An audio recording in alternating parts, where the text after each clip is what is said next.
बिस्मिल्लाहिर्रहमानिर्रहीम। Dear students, अस्सलाम वालेकुम। आज हम PSY 611 ethical issues in psychology का शॉर्ट लेसन नंबर 4 को स्टार्ट करेंगे। तो लेसन नंबर 4 का नाम है एथिकल प्रिंसिपल्स।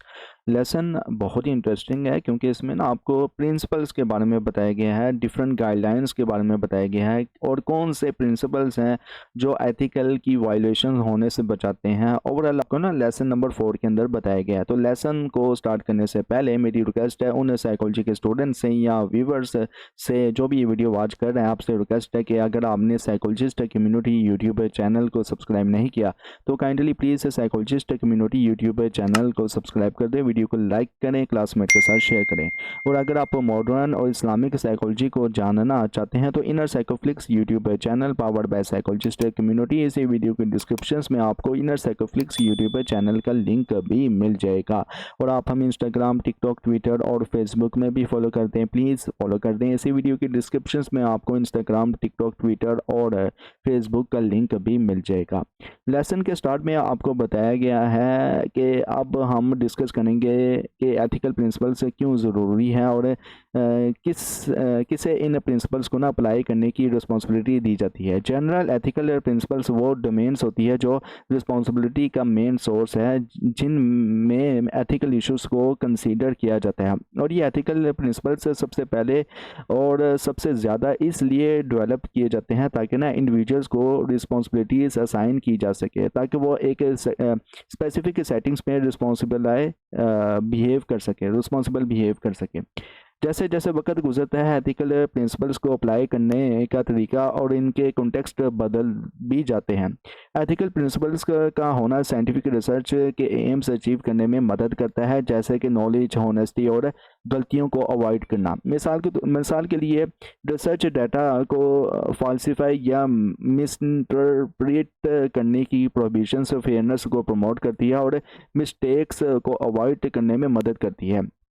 बेसिक डेफिनेशंस जो मिसकंडक्ट को डिस्क्राइब करती हैं वो है फैब्रिकेशंस, फाल्सिफिकेशंस और प्लेजरिज्म्स। ये एग्जाम पॉइंट ऑफ व्यू से इंपॉर्टेंट है। प्लेजरिज्म्स को लेकर हम आगे चल के डिटेल से डिस्कस करेंगे, फैब्रिकेशंस को भी लेकर और फाल्सिफिकेशंस को लेकर, जो कि आपके में भी फाइनल टर्म के सिलेबस में ये चैप्टर से शामिल होंगे। ओके, जैसे कि मैं आपको बता रहा था कि बेसिक डेफिनेशंस जो मिसकंडक्ट को डिस्क्राइब करती हैं इनमें फैब्रिकेशंस, फाल्सिफिकेशंस और प्लेजरिज्म शामिल हैं। और ये 5 एथिकल प्रिंसिपल्स हैं जो साइकोलॉजिस्ट को ना फॉलो करने चाहिए। नंबर 1 पे principle A, beneficence and non maleficence. Number 2 पे प्रिंसिपल जो बी है, फिडेलिटी एंड रिस्पॉन्सिबिलिटी। और प्रिंसिपल सी जो है वो इंटीग्रिटी के नाम से, और प्रिंसिपल डी जस्टिस के नाम से, और प्रिंसिपल ई जो है वो respect for people, right and dignity के नाम से है। हर प्रिंसिपल को ना एक स्टेटमेंट ऑफ वैल्यू से डिस्क्राइब किया गया है जो फंडामेंटल बिलीव्स को ना रिफ्लेक्ट करती है, जो एथिकल रीजनिंग, डिसीजन मेकिंग और बिहेवियर को गाइड करती है। हर प्रिंसिपल के अंदर वो इश्यूज और कंसिडरेशंस दिए जाते हैं जो साइकोलॉजिस्ट को अपने काम में अप्लाई करते वक्त याद रखने चाहिए। प्रिंसिपल ए जो कि बेनिफिसेंस एंड नॉन मालफिसेंस के नाम से है, तो इसमें आपको बताया गया है बेनिफिसेंस का मतलब है ट्रीटमेंट के बेनिफिट को ना रिस्क और कॉस्ट के साथ बैलेंस करना। जबकि ना नॉन मालफिसेंस का मतलब है हार्म को अवॉइड करना। ओके, बेनिफिसेंस का मतलब है ट्रीटमेंट के बेनिफिट्स को रिस्क और कॉस्ट के साथ बैलेंस करना, जबकि नॉन मालफिसेंस का मतलब है हार्म को अवॉइड करना। एग्जाम पॉइंट ऑफ व्यू से इंपॉर्टेंट है। जबकि काफ़ी ट्रीटमेंट में ना कुछ हार्म होता है, और ये प्रिंसिपल्स कहते हैं कि जो हार्म है वो ट्रीटमेंट के फ़ायदे के मुकाबले में डिस्पोर्शनेट नहीं होना चाहिए। बेनिफिसेंस और नॉन मालफिसेंस प्रिंसिपल्स साइकोलॉजिस्ट को ये गाइड करते हैं कि वो उन लोगों के राइट्स और वेलफेयर को प्रोटेक्ट करें जिनके साथ वो प्रोफेशनली काम करते हैं।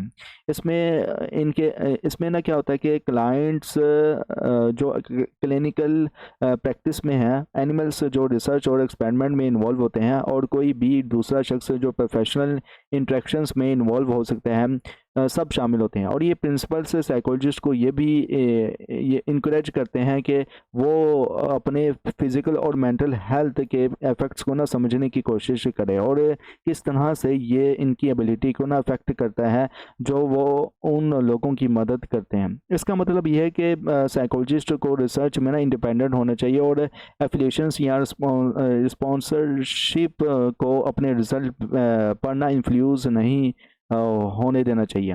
मिसाल के तौर पर हो सकता है कि आपको एक ऐसे ट्रीटमेंट देना पड़ जाए जो क्लाइंट को नहीं चाहिए हो, लेकिन ये ट्रीटमेंट फ्यूचर में किसी ज़्यादा सीरियस हेल्थ प्रॉब्लम से बचने के लिए ज़रूरी हो सकता है। और ये ट्रीटमेंट अनप्लीजेंट, अनकंफर्टेबल और यहाँ पेनफुल भी हो सकता है, लेकिन अगर ये ट्रीटमेंट ना दिया जाए तो पेशेंट को ज़्यादा हार्म हो सकता है।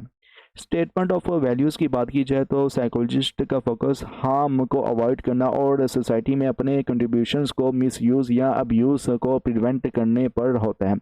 इसको अचीव करने के लिए ना इन्हें ये मंदरजा झेल असूल अपनाने चाहिए। नंबर 1 पे ह्यूमन, नॉन ह्यूमन और लिविंग वर्ल्ड की लिविंग वेलफेयर की इज़्ज़त करना, दर्द या सफरिंग का काज ना करना और लास्ट में है दूसरों को ऑफेंस ना देना। Okay, principle B fidelity and responsibility के नाम से है। तो ये प्रिंसिपल ये सुजेस्ट करता है कि साइकोलॉजिस्ट को ना उन लोगों के साथ ट्रस्टफुल रिलेशनशिप्स एस्टेब्लिश करनी चाहिए जिनके साथ वो काम करते हैं। वो अपनी प्रोफेशनल्स और साइंटिफिक रिस्पॉन्सिबिलिटी को समझते हैं, ना सिर्फ सोसाइटी के लिए बल्कि ना उन स्पेसिफिक कम्युनिटीज़ के लिए जहाँ वो काम करते हैं। साइकोलॉजिस्ट को कंडक्ट के स्टैंडर्ड्स अपहोल्ड करने चाहिए, अपने प्रोफेशनल रोल्स और ऑब्लिगेशंस को क्लैरिफाई करना चाहिए, अपने बिहेवियर की रिस्पॉन्सिबिलिटी लेनी चाहिए और कन्फ्लिक्ट ऑफ इंटरेस्ट को मैनेज करना चाहिए जो एक्सप्लॉयटेशंस या हार्म का ना सबसे सबब बन सकता है या वजह बन सकता है। और इसके अलावा इसमें बताया गया है कि इन्हें ना उन एक्टिविटीज़ में शामिल होना चाहिए जो इनके कोलीग्स की एथिकल कंप्लायंस और कंडक्ट को इन्हेंस कर सके। साइकोलॉजिस्ट को ना दूसरे प्रोफेशनल्स और इंस्टीट्यूशंस के साथ ना कंसल्ट, रेफर या कोऑपरेट करना चाहिए इसके अलावा जहाँ तक कि वो उन लोगों की बेस्ट इंटरेस्ट में हो जिनके साथ वो काम कर रहे हैं। मिसाल के तौर पर अगर बात की जाए तो मिसाल के तौर पर एक मेंटर बनना, पीयर रिव्यू में पार्टिसिपेंट्स करना और एथिकल कंसर्न्स या मिसकंडक्ट को पॉइंट आउट करना इस प्रिंसिपल्स को अप्लाई करने का तरीका हो सकता है। स्टेटमेंट्स ऑफ वैल्यूज़ की बात की जाए तो स्टेटमेंट ऑफ वैल्यूज़ में बताया गया है साइकोलॉजिस्ट को ना अपनी प्रोफेशनल वर्क में ना कॉम्पिटेंस के हाई स्टैंडर्ड को ना डेवलप और मेंटेन करना ज़रूरी है। और इसको अचीव करने के लिए इन्हें क्या क्या करना चाहिए। नंबर 1 पे अपनी स्किल्स, ट्रेनिंग, नॉलेज, एजुकेशन और एक्सपीरियंसेस की लिमिट्स को समझना। और सेकंड में है प्रोफेशनल अकाउंटेबिलिटी को अपहोल्ड करना। प्रिंसिपल सी इंटीग्रिटी के नाम से है। तो ये थर्ड प्रिंसिपल ये समराइज़ करता है कि हमें अपनी प्रैक्टिस में क्या नहीं करना चाहिए एज अ रिसर्चर्स। इंटीग्रिटी के साथ ना काम करने का मतलब है कि अपने एक्शंस, वर्ड्स, डिसीजंस, मेथड्स और आउटकम्स में सच्चाई, ईमानदारी, एक्यूरेसी और कंसिस्टेंसी रखना। इसका मतलब है अपने पर्सनल इंटरेस्ट को साइड पर रखना और प्रोफेशनल कॉन्टेक्स्ट में अपने बिहेवियर्स में ना ऑब्जेक्टिविटी रखनी है और चैलेंजेस के लिए ओपन होना। और ये प्रिंसिपल्स साइकोलॉजिस्ट को ये भी गाइड करते हैं कि वो एक्यूरेसी और हॉनेस्टी को प्रमोट करें और ना ही वो किसी को एक्सप्लॉइट करे, चीट करे या फ्रॉड करें, सबटरफ्यूग या इंटेंशनल मिसप्रेजेंटेशंस ऑफ फैक्ट्स में इन्वॉल्व हो। मिसाल के तौर पर एक recently widely publicised case of lack of integrity research में ना मिस्टर डी डेरिक स्टेफल का था, जो एक डच सोशल साइकोलॉजिस्ट था। इन्होंने 30 से ज़्यादा पेपर्स के रिजल्ट्स को ना फिक्स किया था, जिसमें ना कुछ पेपर्स प्रेस्टिगियस जर्नल्स में पब्लिश हुए थे। स्टेटमेंट ऑफ वैल्यूज़ की बात की जाए तो साइकोलॉजिस्ट ईमानदारी, प्रोबिटी मतलब इंटीग्रिटी, एक्यूरेसी, क्लैरिटी और फेयरनेस को अपनी इंटरेक्शंस में सब लोगों के साथ वैल्यू करते हैं। और इसको अचीव करने के लिए इन्हें जो है वो सबसे पहले नंबर 1 पे एक्सप्लॉयटेशंस और कन्फ्लिक्ट्स ऑफ इंटरेस्ट से बचना, नंबर 2 पे पर्सनल और प्रोफेशनल बाउंड्रीज को मेंटेन करना और नंबर 3 पे मिसकंडक्ट को एड्रेस करना शामिल है। प्रिंसिपल डी जस्टिस के नाम से है, तो जस्टिस एक ऐसा कॉन्सेप्ट है जो इंडिविजुअल्स के फेयर्स और इक्विटेबल ट्रीटमेंट को ना प्रमोट करता है, पॉपुलेशंस के अंदर करता है। इस प्रिंसिपल्स का कहना है कि फेयरनेस और जस्टिस हर शख्स को साइकोलॉजी के कंट्रीब्यूशंस तक एक्सेस और इनके बेनिफिट्स का हक देती है और इनके प्रोसेस, प्रोसीजर्स और सर्विसेज में इक्वल क्वालिटी जो है वो प्रोवाइड करती है, या इक्वल जो है क्वालिटी होनी चाहिए। जो साइकोलॉजिस्ट कंडक्ट करते हैं केयर की प्रोविजंस में ना क्वालिटी के हवाले से कुछ लोग ना दूसरे लोगों की तरह इज्जत नहीं पा रहे होते, जिससे इनडिफरेंस, अनफ्रेंडली बिहेवियर से कंसर्न्स की कमी या रूडनेस, इनइक्वालिटी और डिस्क्रिमिनेशन से स्ट्रक्चर्स वायलेंस पर भी हो सकता है, जैसे कि रासिज्म, सेक्सिज्म और पॉवर्टी। कुछ लोगों को ना दूसरों से अलग ट्रीट करना ज़रूरी हो सकता है। जस्टिस का मतलब यह है कि सबकी इंडिविजुअल नीड्स को ना फेयर तरीके से पूरा किया जाए। साइकोलॉजिस्ट अपनी ना जजमेंट को ना रिस्पॉन्सिबल तरीके से यूज़ करते हैं और प्रिकॉशंस लेते हैं ताकि ना इनके प्रोटेक्शनल बाइसनेस या बाइसिस इनके ना कॉम्पिटेंस को ना बाउंड्रीज और इनकी एक्सपर्टाइज की लिमिटेशंस अनजस्टिस प्रैक्टिसेस का सबब ना बन जाए। मिसाल के तौर पर लॉन्ग टर्म केयर मतलब LTC सेटिंग्स में एक कम्युनिटी होती है जो साथ में रहती है और डेली बेसिस पर ना स्टाफ के साथ इंटरेक्ट करती है। LTC में रेगुलरिटी, कंप्लायंस, प्रोसेस इंप्रूवमेंट और क्लिनिकल आउटकम्स पर फोकस करने की डेली प्रेशर से जो है वो जस्टिस के कंसिस्टेंट एप्लीकेशंस को थ्रेटन कर सकती है।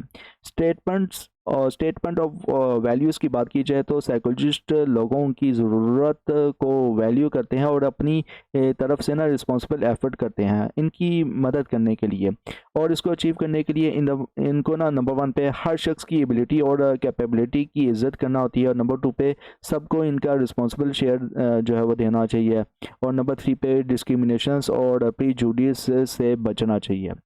प्रिंसिपल ई रिस्पेक्ट के नाम से है, तो respect for the dignity of a person's और पीपल्स एक ना बहुत फंडामेंटल और यूनिवर्सल एथिकल प्रिंसिपल है जो जियोग्राफिकल और कल्चरल बाउंड्रीज के अक्रॉस और प्रोफेशनल डिसिप्लिन के एसेस अक्रॉस अप्लाई होता है। ये प्रिंसिपल्स कई दूसरे एथिकल प्रिंसिपल्स का फिलोसफिकल फाउंडेशंस भी है। रिस्पेक्ट फॉर डिग्निटी का मतलब है कि हर इंसान की इनहेरेंट वर्थ को रिकॉग्नाइज करना चाहिए, वो किसी भी social status, ethnic origin, gender, capacities या किसी भी ग्रुप बेस्ड करेक्टरिस्टिक्स का हो। और ये इनहेरेंट वर्थ का मतलब है कि हर इंसान को ना इक्वल मॉरल कंसिडरेशंस मिलनी चाहिए। मिसाल के तौर पर लोगों के पास ना अपनी age, socio economic status, race, gender, religion, ethnicity या डिसेबिलिटी के रिलेटेड स्पेसिफिक कंसर्न्स हो सकते हैं। साइकोलॉजिस्ट को ना कल्चरल, इंडिविजुअल और रोल डिफरेंसेस का ख्याल रखना चाहिए और इनकी इज्जत भी करनी चाहिए। स्टेटमेंट ऑफ वैल्यूज़ की बात की जाए तो साइकोलॉजिस्ट हर शख्स की डिग्निटी और वर्थ को वैल्यू करते हैं, ख़ास तौर पर ना इनके राइट्स की इज्जत भी करते हैं और इनको ये सब कुछ अचीव करने के लिए नंबर 1 पे प्राइवेसी और कॉन्फिडेंशियलिटी रखनी चाहिए, कंसेंट रखना चाहिए नंबर 2 पे है और नंबर 3 पे पावर के इश्यूज जो है वो देखने चाहिए, नंबर 3 पे सेल्फ डिटर्मिनेशन जो है वो देखने चाहिए। ओवरऑल ये था आपका लेसन नंबर 4। कैसे लगा कमेंट्स में लाजमी बताएं। अब एग्ज़ाम पॉइंट ऑफ व्यू से क्या क्या इंपॉर्टेंट है वो मैं आप स्टूडेंट्स को बताने लगा हूँ। एग्ज़ाम पॉइंट ऑफ व्यू से अगर बात की जाए तो बहुत ही कुछ आपसे एग्ज़ाम में पूछा जा सकता है, शॉर्ट लॉन्ग क्वेश्चंस में या MCQs में।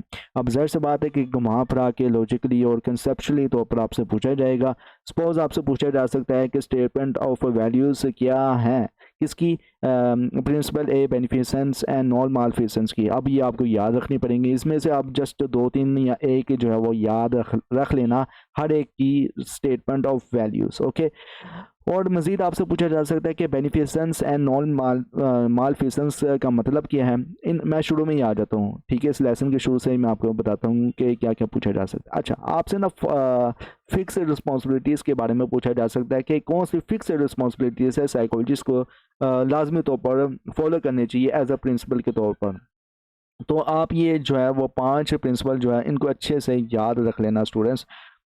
ये 5 प्रिंसिपल है AE एथिकल प्रिंसिपल के नाम से ये जाने जाते हैं, 5 AE एथिकल प्रिंसिपल्स। ओके, और ये जो हर एक जो एथिकल प्रिंसिपल है ये किसको डिस्क्राइब करता है, ये स्टेटमेंट ऑफ वैल्यूज़ को डिस्क्राइब करता है, रिफ्लेक्टिंग द फंडामेंटल बिलीव्स को डिस्क्राइब करता है, गाइड करता है एथिकल रीजनिंग को, डिसीजन मेकिंग को और बिहेवियर्स को। एग्जाम पढ़े हुए से ये इंपॉर्टेंट है। और मज़ीद आपसे पूछा जा सकता है बेनिफिशंस एंड नॉन मालफिशंस का मतलब क्या है। तो बेनिफिशंस का भी मतलब मैंने आपको बता दिया, नॉन मालफिशंस का मतलब भी मैंने आपको बता दिया, एग्जाम पॉइंट से इंपॉर्टेंट है।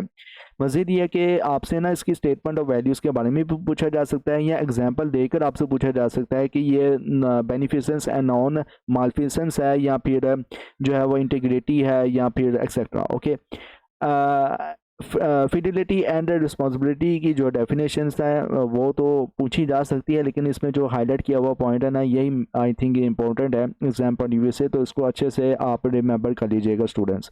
मज़ीद ये है कि स्टेटमेंट ऑफ वैल्यूज़ की बात की जाए तो वो भी पूछे जाएंगे। अच्छा, इसमें ना साइकोलॉजिस्ट कंसल्ट करते हैं किसके साथ, कॉर्पोरेट के साथ या प्रोफेशनल्स के साथ, इंस्टीट्यूशंस के साथ, ये कंसल्ट करना लाजमी है। इसमें मैंने हाईलाइट किया हुआ ये वाला point, exam point of view से ये जो है वो इंपॉर्टेंट हो सकता है। ओके, मज़ीद अगर मैं नीचे आऊँ तो इंटीग्रिटी है, तो इंटीग्रिटी की डेफिनेशंस एग्जाम्पल व्यू से इंपॉर्टेंट है। और इसके अलावा जो है वो स्टेटमेंट ऑफ वैल्यूज़ भी इंपॉर्टेंट है। इसमें ये वाली लाइन आई थिंक ना इंपॉर्टेंट है, जैसे कि इंटीग्रिटी के लिए क्या क्या रिक्वायर्ड होता है, setting self interest to one sides and being objective, यहाँ से लेके यहाँ तक जो है ना वो एग्जाम पॉइंट ऑफ व्यू से इंपॉर्टेंट हो सकता है। और एक्टिंग विद इंटीग्रिटी में क्या क्या शामिल है, तो यहाँ से लेके यहाँ तक ये जो लाइन है ये एग्जाम पॉइंट ऑफ व्यू से इम्पोर्टेंट है। ओके, आगे जो है वो इसकी मैं स्टेटमेंट ऑफ वैल्यूज़ को मैं हाईलाइट कर लूँ। ओके, हाईलाइट हो गई है। देन आगे जो है वो जस्टिस है, तो जस्टिस की बात की जाए तो एग्जाम पॉइंट ऑफ व्यू से इंपॉर्टेंट है और बहुत बहुत इंपॉर्टेंट है। अक्सर जो है वो शॉर्ट लॉन्ग क्वेश्चंस है या MCQs जस्टिस को लेकर, प्रिंसिपल जो D है जस्टिस को लेकर, ये लाजमी पूछा जाता है, तो उसको अच्छे से ना आप स्टूडेंट्स प्रिपेयर कर लीजिएगा। ओके, तो LTC से क्या मुराद है, long term care. Okay, exam point of view से बहुत बहुत इंपॉर्टेंट है। ओके, स्टेटमेंट ऑफ वैल्यूज जैसे कि मैंने बताया है कि हर एक की इंपॉर्टेंट है, जितने भी प्रिंसिपल्स हैं इनकी स्टेटमेंट ऑफ वैल्यूज इंपॉर्टेंट है, तो एक एक या दो दो आप स्टूडेंट्स अच्छे से याद रख लेना। इसके अलावा अगर बात की जाए प्रिंसिपल E रिस्पेक्ट के नाम से जो है, इसमें ना respect for the dignity of a person, ये एग्जाम्पल वैसे इंपॉर्टेंट है, ये मैंने हाईलाइट की हुई है पहली लाइन। और सेकंड ये है कि रिकोगनाइज किस तरह से की जाती है डिग्निटी को लेकर रिस्पेक्ट के लिए, तो ये भी एग्जाम्पल वैसे इंपॉर्टेंट है, तो ये मैंने हाईलाइट की हुई है ये लाइन। और आपसे एग्जाम्पल्स भी पूछी जा सकती हैं कि रिस्पेक्ट फॉर डिग्निटी में किस टाइप की जो है वो हमें जो है वो चीज़ों का ख्याल रखना चाहिए। मिसाल के तौर पर लोगों की स्पेसिफिक कंसर्न्स जो होते हैं इनकी एज को लेकर, सोशियो इकोनॉमिक स्टेटस को लेकर, रेस, जेंडर, रिलीजन, एथनिसिटी और डिसेबिलिटी को लेकर, तो ये जो हाईलाइट की हुई लाइन है इसको मैं ना अंडरलाइन कर देता हूँ, ये एग्जाम पॉइंट ऑफ व्यू से इंपॉर्टेंट है। स्टेटमेंट ऑफ वैल्यूज जैसे कि मैंने आपको बताया है, फिर बार मैं बता देता हूँ कि हर एक की इंपॉर्टेंट है, घुमा पड़ा के आपसे पूछा जा सकता है ओवरऑल। तो ये था आपका लेसन नंबर 4। इंशाल्लाह मिलते हैं लेसन नंबर 5 में। Till then thank you so much, अल्लाह हाफिज़।